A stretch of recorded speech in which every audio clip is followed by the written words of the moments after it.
buy more American energy? The question is gaining attention as U.S. Secretary of State Marco Rubio visits India with trade and energy cooperation high on the agenda. Let's analyze the data, viewers. India's crude oil import basket remains heavily diversified. According to the latest figures, crude oil makes up 58 to 65% of total imports, followed by coking coal at 22 to 27%. Liquefied natural gas or LNG accounts for 8 to 14%, while petroleum products and others contribute 4 to 8%. This pie chart clearly shows India's massive dependence on imported energy to fuel its economy. Moving to price comparison, Russian Urals crude is currently the cheapest at $98 to $105 per barrel. Venezuela's Mare follows at $103 to $110. American crude is priced higher between $108 to $115 per barrel, while UAE crude stands at $110 to $118. Though U.S. oil is more expensive than Russian and Venezuelan grades, it offers long-term strategic reliability. Looking at the quality of imports, Russia continues to dominate with 1.1 to 1.8 million barrels per day. The UAE supplies 400,000 to 550,000 barrels daily. The United States currently exports 300,000 to 370,000 barrels per day to India, while Venezuela's share remains low at 50,000 to 150,000 barrels per day. Russia clearly leads in volume, but America is steadily growing its footprint.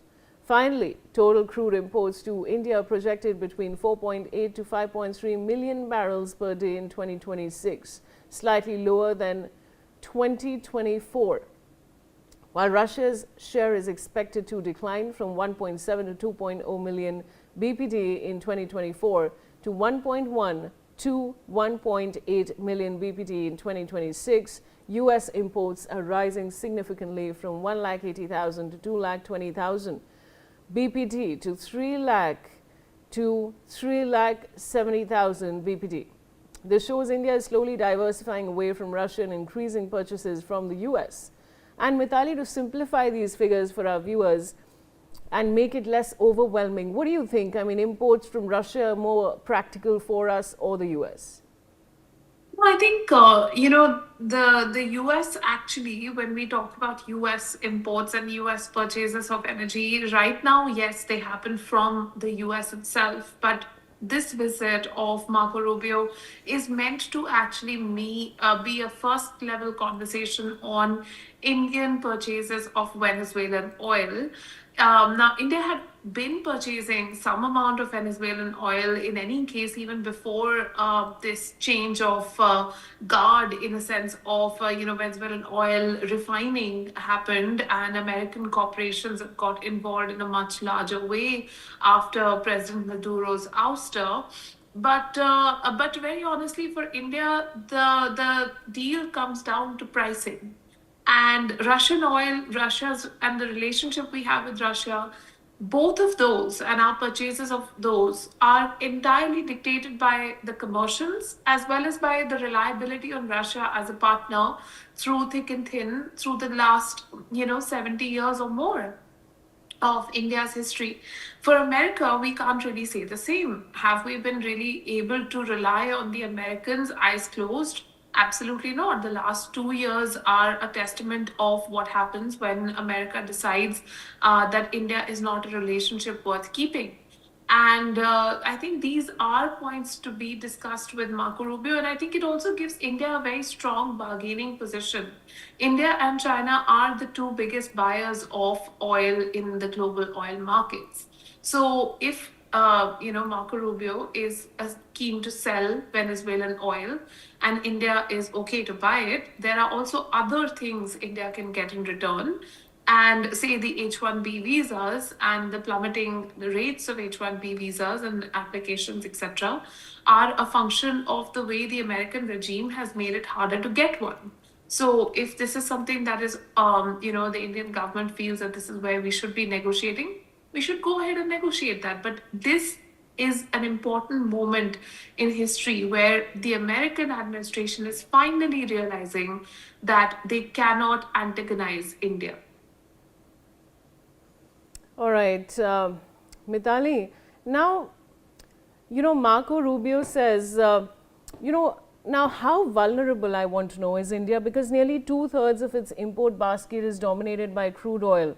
Uh, does buying more American energy actually reduce India's dependence on unstable regions like West Asia? Made West Asia unstable. Yes, the great Donald Trump. I think that's the biggest and smartest play in history. But what is not smart about it is that all of us can see it.